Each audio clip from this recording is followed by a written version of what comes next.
नमस्कार. आपल्या सगळ्यांचे महाराष्ट्र सोशल न्यूज चॅनलमध्ये हार्दिक स्वागत. चला वळूया तर एका नवीन बातमीकडे. आजची बातमी.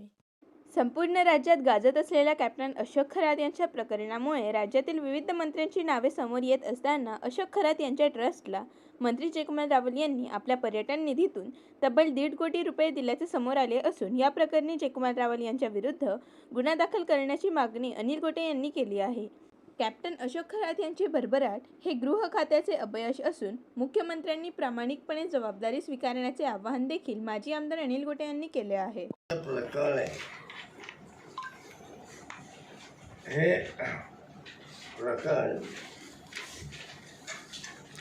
अतिशय स्वच्छ आणि स्पष्ट शब्दात सांगायचं असेल तर भाजपच्या आशीर्वादाने सुरू.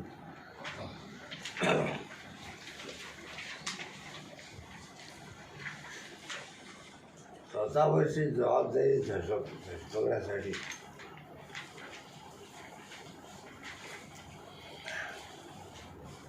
मुख्यमंत्री जरी किती सांगत असले आम्ही हे शोधून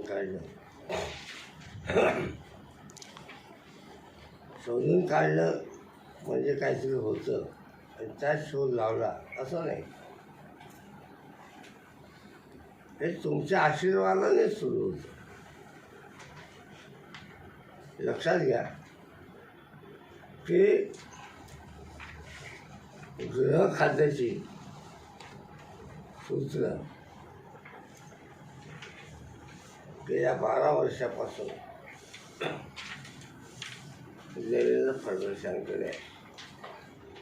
आता एक माणूस एवढा मोठा आश्रम उभारतो,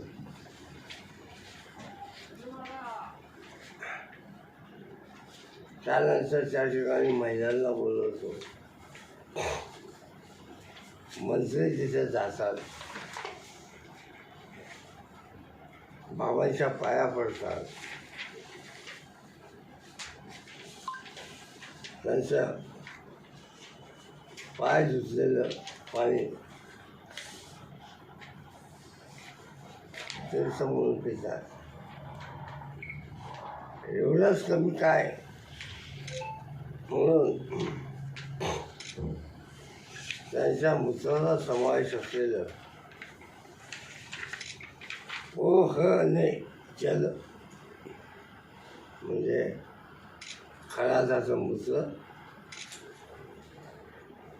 अधिक कप सिरप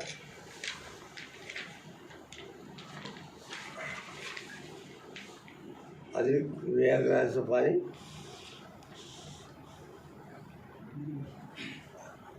आणि अधिक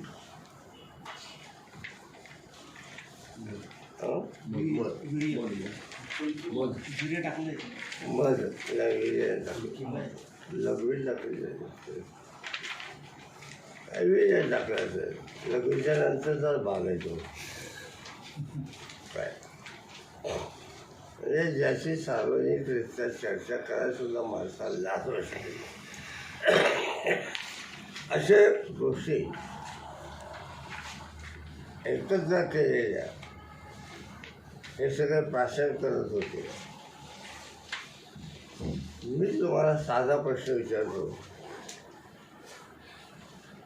की अमित शहा सकल तर शेवटच्या माणसापर्यंत कोणी इन्कार केला का अमितचं होऊन प्याल नाही म्हणून?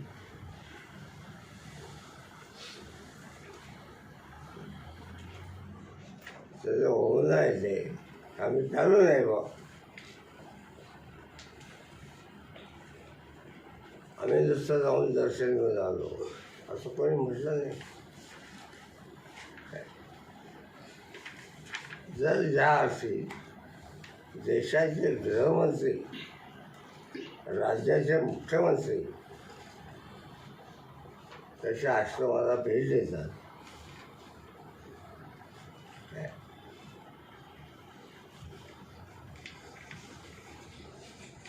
त्याचं ओहानो नावाचं जल आहे, ओहाने नावाचं जे जल आहे तीर्थप्रसाद म्हणून देतात. सामान्य माणसाचा काय दोष आहे, महिलांचा काय दोष आहे? विभागाकडून 1.5 कोटी रुपये दिले. काय पर्यटनाचं स्थान आहे?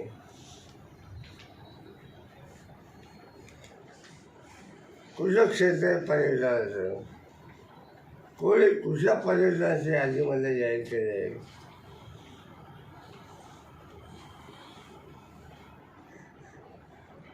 म्हणून माझ्या पहिल्या पत्रकात मी म्हटलंय की गृह खात्याच्या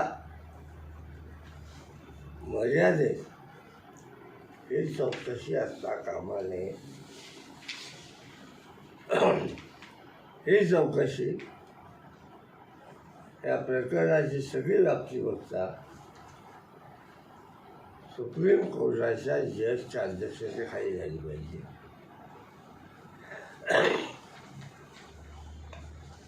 आणि ठराविक कालमर्यादेत चौकशी संपली पाहिजे. त्याच्या चौकशीला मुदतवाढ, शिंदे समितीला मुदतवाढ असं नाही. तो किती दिवस पक्के करा, पण 4 तारखेला तो अहवाल आलाच पाहिजे, तरच हे थांबेल, नाही तर थांबू नाही शकत. आणि माझं म्हणणं असं आहे की त्या भावापेक्षा लिंगपिसार अशोक खरातपेक्षा जास्त जबाबदारी पुरवण्याची असेल तर यांच्यावर येते. ज्यांनी त्याला खतपाणी घातले म्हणून यांना आरोपी करून मगच चौकशी केली पाहिजे.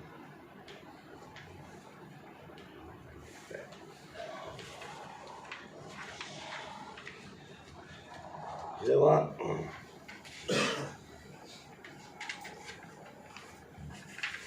आणि सगळ्या भागातून भास्कर वाघ, धर्म भास्कर,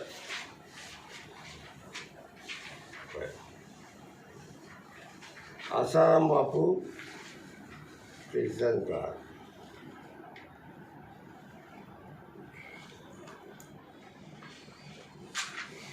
जे सगळे महाराज झाले ते सगळे राम रहीम, जो चक्रपूजा करायचा जमिनीच्या खाली,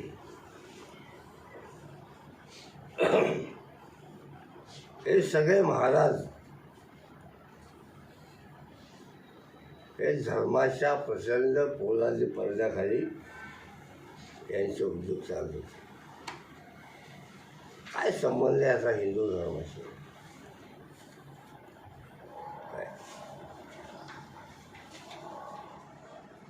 हिंदू धर्माचा आणि अशा बाबांचा दूर संबंध आहे. आणि ज्या धर्मामध्ये संत नामदेव, संत एकनाथ, संत तुकाराम महाराज, स्वामी समर्थ अशा एकापेक्षा एक श्रेष्ठ संत आणि बाबा होऊन गेले, त्या समाजामध्ये, त्या धर्मामध्ये अशा बाबांनी धर्माच्या आश्रयाखाली आपले उद्योग करणे म्हणजे धर्माला बदनाम करणं आहे. मागणी करतोय आणि उद्या देशाच्या पंतप्रधानांना पत्र लिहिणार आहे कि आप कौन से हिंदू धर्म का रक्षण कर रहे हैं.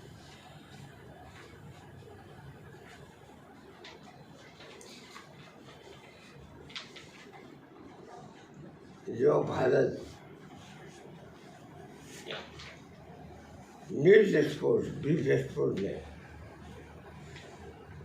2014 में 9वें स्थान पर था, वो अभी बीफ एक्सपोर्ट में दुनिया में दूसरे नंबर पर है, ये कौन से धर्म की प्रगति है?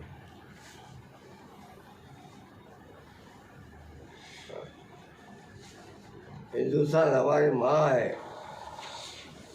और इज़राइल हमारा बाप है, ये कौन सा हिंदू धर्म है? काय मी हे पत्र उद्या लिहिणार आहे आणि तुम्हाला पण सोमवारी मी देणार आहे सगळं काय. और सरकार में, माझं वाक्य नीट लक्षात घ्या, सरकार में थोड़ी भी शर्म बाकी हो तो सुप्रीम कोर्ट के सिटिंग न्यायाधीश जस्टिस इनकी अध्यक्षता में एक कमेटी नियुक्त करो और 3 महीने में उसके रिजल्ट लाओ. और ऐसे जो बाबा लोगों के कई जगह हिंदुस्तान में आश्रम हो, इस सबकी जांच हो जाए.